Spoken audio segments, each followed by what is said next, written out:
Com a palavra, vereador Bortola, em declaração de voto.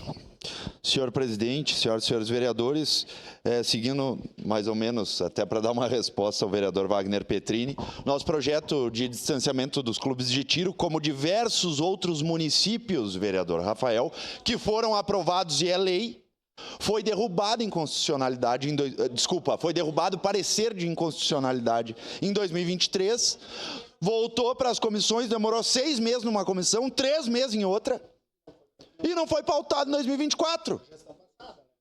E agora arquivou de novo e tem que tramitar de novo para um parecer de inconstitucionalidade de novo.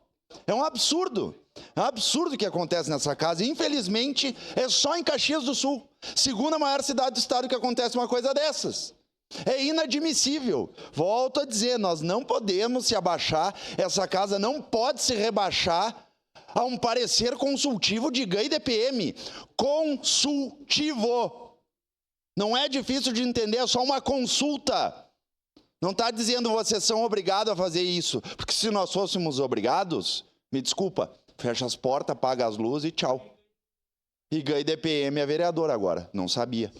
Infelizmente é isso, essa é a realidade. Teve outro parecer de derrubada que teve do vereador Bressan, Michel, que está aqui no plenário, também em 2024, que não foi pautado. O projeto não foi pautado. Foi pautado o parecer de inconstitucionalidade que foi derrubado também nessa casa em 24. Mas não foi pautado, agora arquivado, tem que voltar. Mas enfim, é isso que eu quero dizer. Eu vou, pela importância desse projeto, vereador Rafael, eu vou votar contra esse parecer de inconstitucionalidade. Que é inadmissível que isso aconteça. E se tiver algum problema, o executivo tiver, solicita uma ADI, uma ADIM, e se discute a nível judicial. Simples assim. Seria isso, presidente. Obrigado. Para declarar voto, o vereador Andressa Marques.